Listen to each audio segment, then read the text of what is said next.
Thanks for joining us today for the second installment of our new webinar series for international students who are planning to attend a university in the United States. I'm your host, Angelique Pearson, Student Advisor at the Texas International Education Consortium. Welcome to Episode 2, Choosing the Right School. Today, we'll go into detail about what factors are important when deciding which schools to apply to. Today's agenda includes the following: from choosing a major and degree program to looking at schools, the various factors that you must consider, including which type of school, public or private, the cost of your education, school ranking and location, and other aspects of school life that are important to consider. One of the first things students usually consider when they begin looking at schools is what subject they want to major in. You'll spend a large amount of your school time studying your major course of study. So of course choosing it is important and it can be difficult. Majors are usually, but not always, closely tied to the jobs and careers that you want in the future. You do not need to know exactly what job you want in the future, but it helps to at least know the field you want to work in. And remember, a major is a general area of study and can lead to many different types of jobs.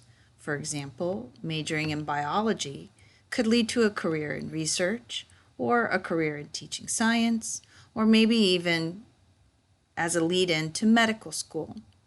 If you don't know for sure what major you want, think about what subjects you find fascinating or which subjects you excelled in at school. Once you've decided what field you want to study, you can move on to looking at degree programs. Some schools have different programs that lead to different certificates or qualifications for particular job tracks. You will want to consider how long you have to study, how much each degree costs, and the particular course of study for different programs before deciding which programs to apply for. The graphic here shows different paths nursing students can take and the qualifications they will earn for each path. If you're not sure, that's okay too. You don't have to declare a major the first year of undergraduate study. Some students find they want to study two different fields, and one way to do that is a double major. There are many popular pairs, including business and science, foreign language and international studies or economics, engineering and math, and so on. If you know you want a specific job that combines two areas of study, this is a smart way to prepare for specialized jobs and can give you an advantage over other applicants. Another choice could be a dual degree program, which allows you to earn 2 degrees at the same time. This generally takes far less time than studying for the 2 degrees separately at different times, but does add some extra time onto your stay as a student. Students who want to maximize their time in the United States might choose to earn a bachelor's degree and a master's degree at once, and can usually save time and money with a dual degree program. Another consideration modern students have to think about is how they want to study.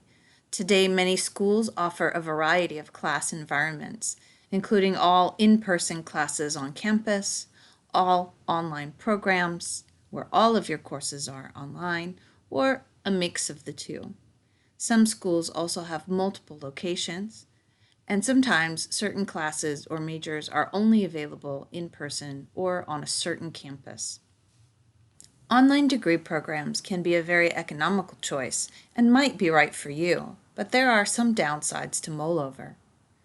One is that online programs are newer and may not be as recognized for excellence as certain in-person ones. They can be much more difficult for non-native speakers also, as they might require more reading.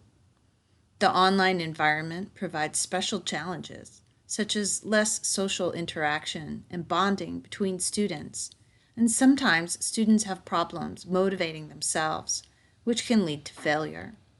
However, if you're a dedicated student, you can probably do well in online classes. We recommend taking a free online course on a MOOC, a massive online open course, to get a feel for how online classes work.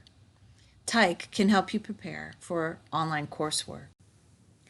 Another aspect on your list should be deciding between public or private education. There are some major differences that the chart sums up nicely. You can see that the source of funding is different for these types of universities, and the tuition rates are very different. Sometimes public schools can be also much larger than private universities, and the majors available at each may differ as well.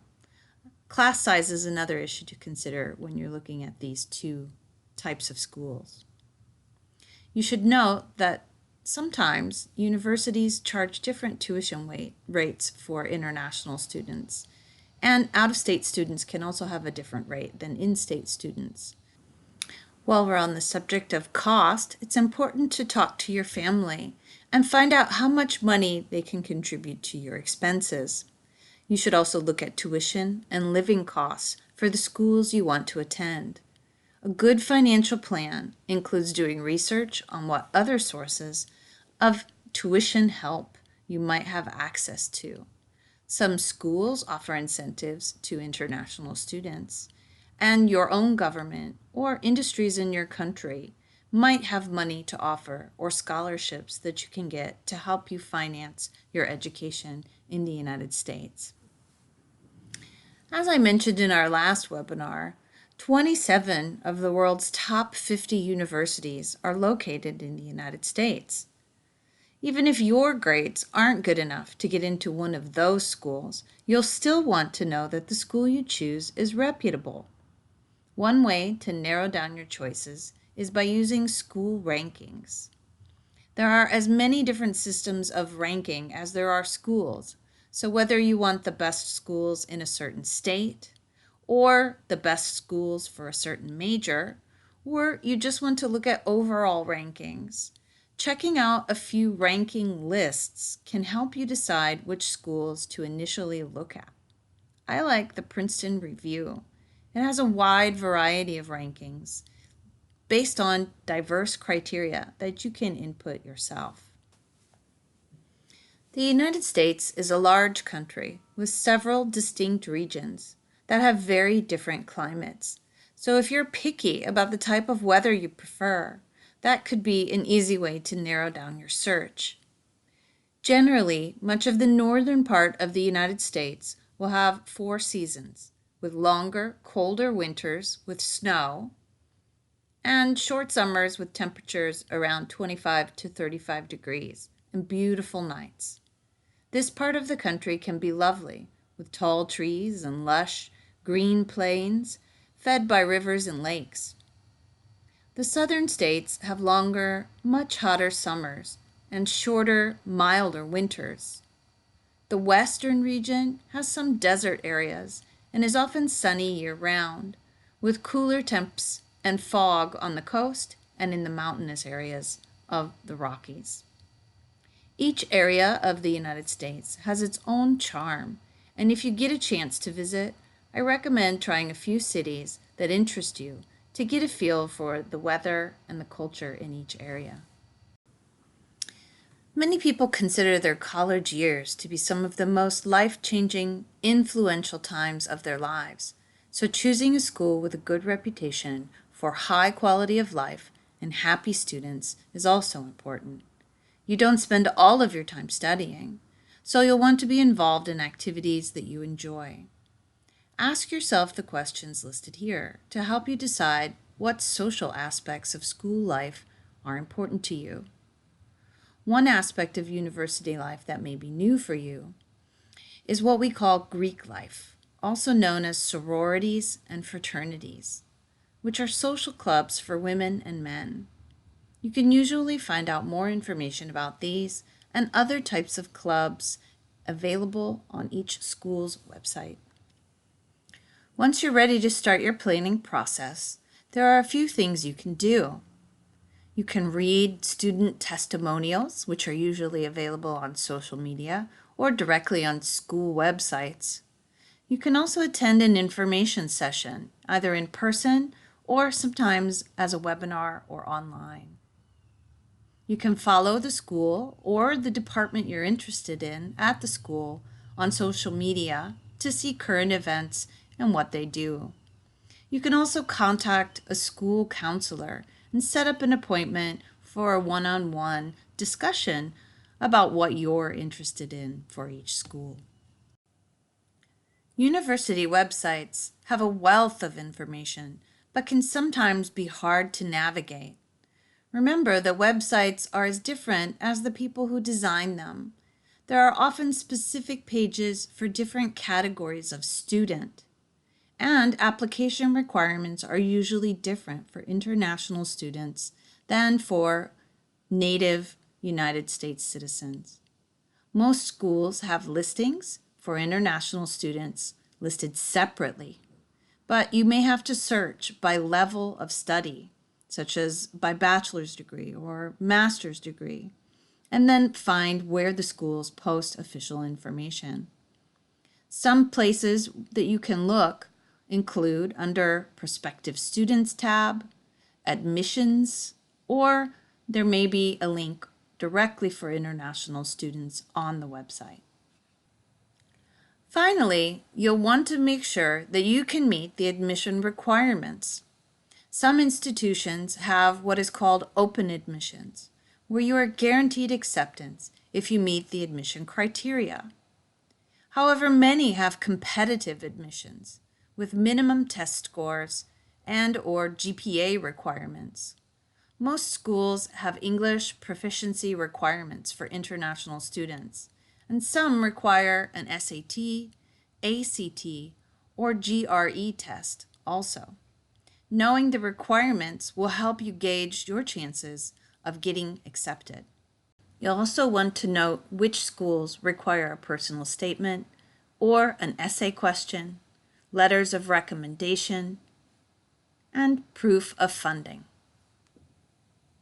Once you've done your research and you've chosen your schools, you should aim for applying to at least 6 schools. At least 2 from each of the categories listed here.